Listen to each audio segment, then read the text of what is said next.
there. Raise your hand if you're currently awake. That's better than I expected. All right, not bad. A little bit about me before we get into this. My name is Brian Clark. I'm the founder and CEO of a company called Copyblogger Media. And by media, strangely enough, I mean we sell software. We also sell WordPress hosting and training. But oddly enough, for a media company, of this year's approximate $10 million in revenue that we'll do, 0 of that will come from selling advertising.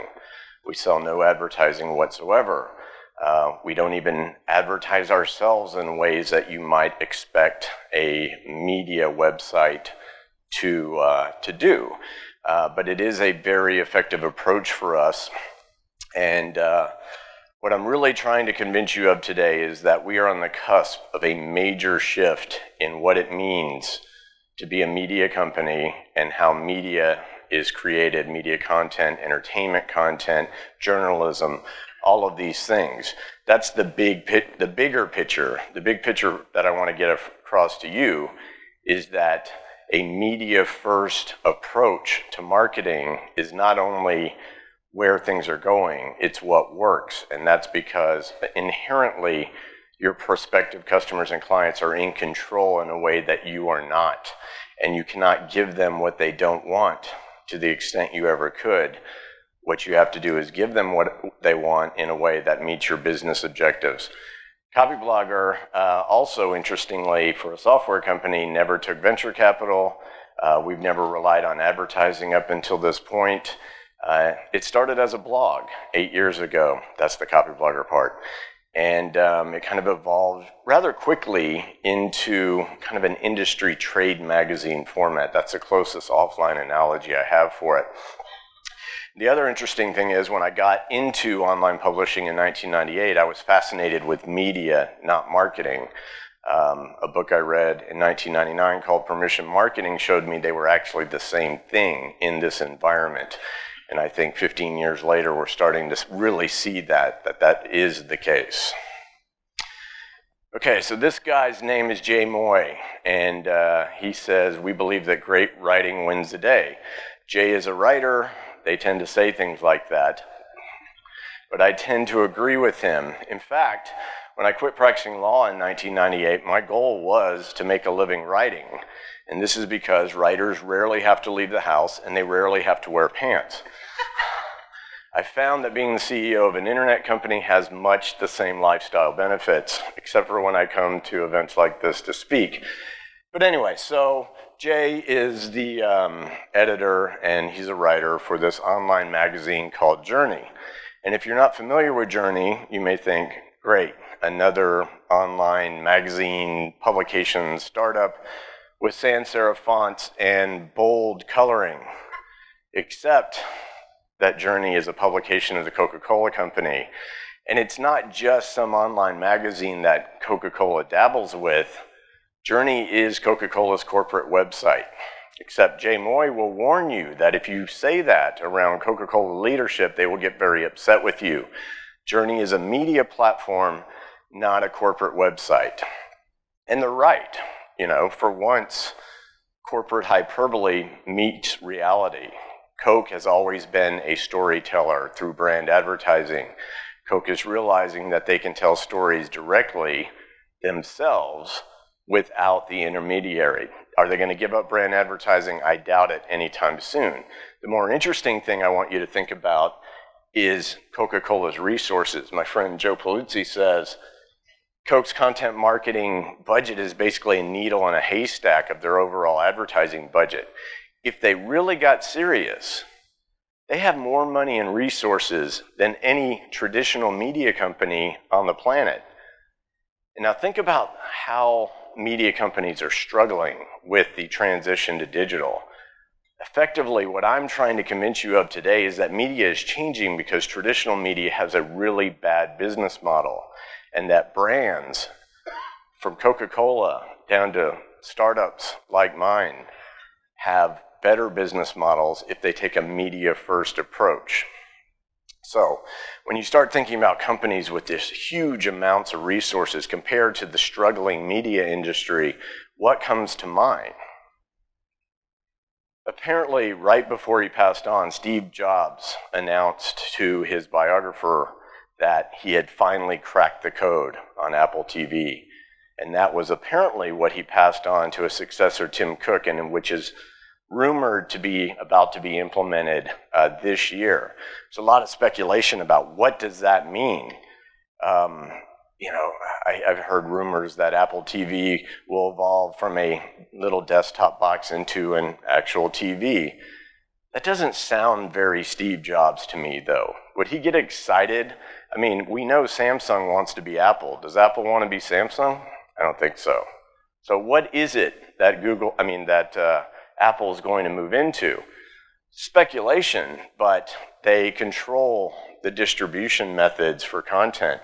And if you want to win hearts and minds in a way that exceeds the cult of Apple already, then you create content, you create entertainment media, you create stories that resonate with people. Here's one that's a little closer to home for an SMX crowd. I don't know how many of you saw this tweet, but it was hilarious. Basically, Matt Cutts said, you know, make sure and let us know if you see any scraper sites outranking the original content. So Dan quickly broke the internet with this response that shows that the definition of scraper site is scraped from Wikipedia by Google. At the time I took the screenshot, we were looking at 15,000 retweets. It ended up going much higher than that, which prompted SEO Aaron Wall to comment that this was the largest consensus in the SEO community ever. And it's funny, right? But it's not that funny, because what do we see Google doing? They went from the organizer of all the information to the reprinter of all the information to acquiring companies like Zagat's, to what's next. I mean, what would you do if you were Google? Everyone's worried that journalism's going to die because, again, they have a bad business model and digital makes it worse. All of a sudden, all of that stuff can be done better by Craigslist. It can be tracked and shown to be completely inefficient. We can block banner ads. All of the things, all the metaphors that we've gone through in the last 20 years of the commercial web have really not been kind to journalism. Why wouldn't Google decide to own the information as well as organize it? Jeff Bezos basically bought the Washington Post for pocket change he found in his couch, right? The amount of money that Google has to do this could be the savior of journalism, depending on how you look at it. So the company that's really interesting and people are watching is Netflix, right? So Netflix is a disruptive company, but no one really thought about them as a media company. They were the company that just did it better than Blockbuster, which, let's admit it, did it pretty badly. But no one thought that Netflix was going to disrupt HBO. But again, it comes down to business models. To the consumer, HBO and Netflix cost roughly the same, in the $7 range. HBO has to split that $7 with the cable company, and the consumer has to buy the whole cable bundle instead of just getting HBO. Advantage Netflix, right? So of course, with all that data and that existing user base, they're able to make bets, $100 million bets on series like House of Cards. So far, so good. It's not that different, except for scale, between what Netflix is doing and what I did to build Copyblogger Media. I started with the audience.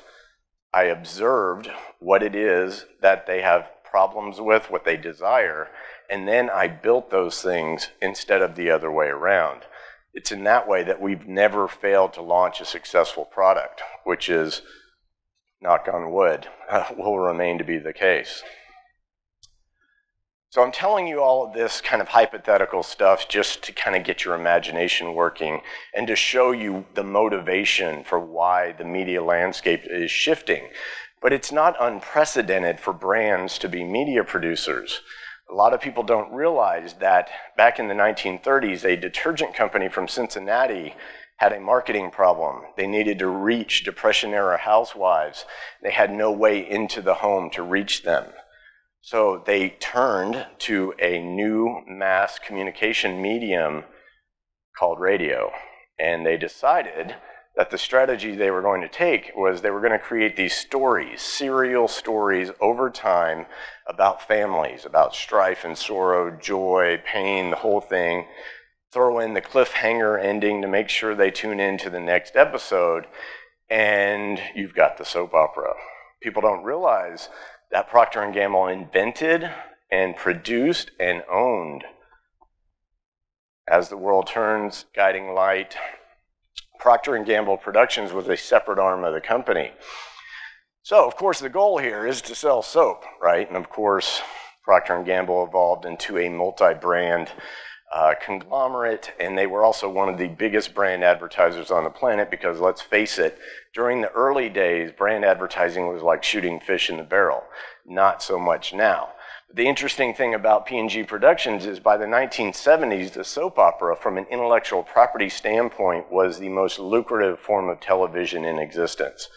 We're talking about Seinfeld syndication money here for the soap opera. So not only did they sell a lot of soap and other things, they also developed media intellectual property that was worth a whole bunch of money in the process. So why in the 1930s and then with the advent of television really in the 1950s didn't all brands do this? Two reasons. Madison Avenue and the producers in LA. They said, you don't want to do that. Let us do it for you. We'll make the shows. They'll make the commercials. We'll all make a lot of money. And that happened for a while. Not so much now. My point being that that's a bunch of big company examples, but I feel like I'm living proof that the small company, the startup, these are the companies that can reinvent themselves with a media-first approach.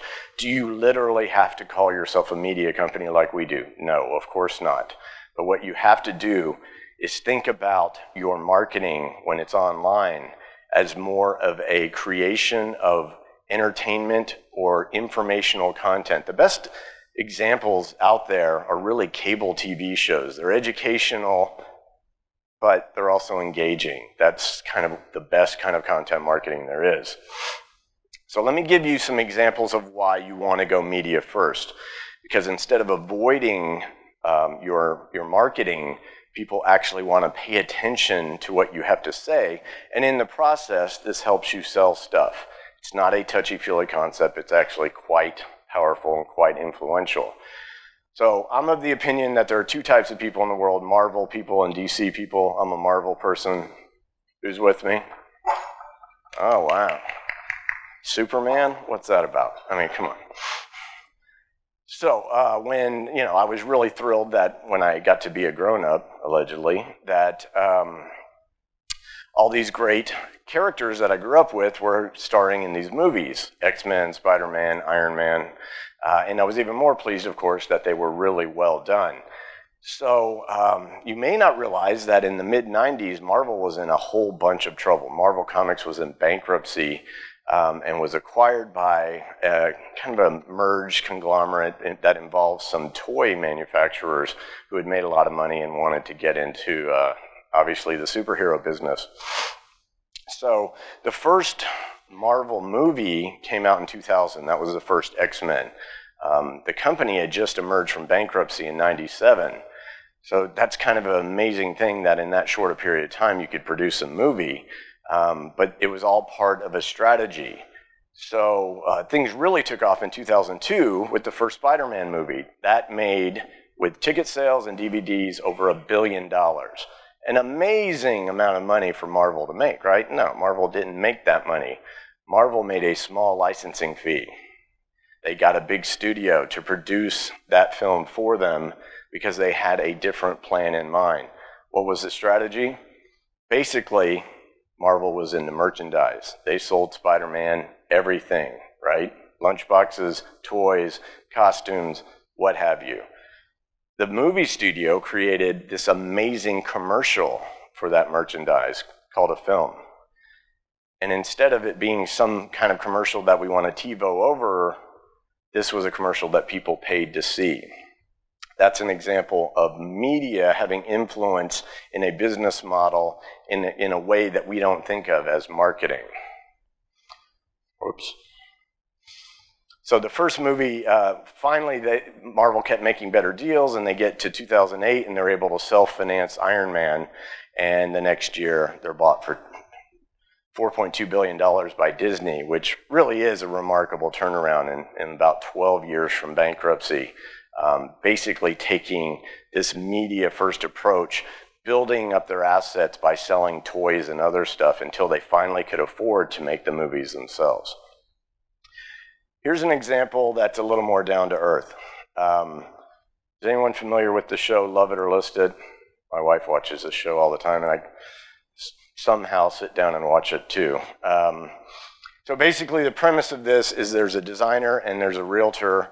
A family has a home that they've outgrown, and they need to decide whether they want to remodel it or they want to sell it.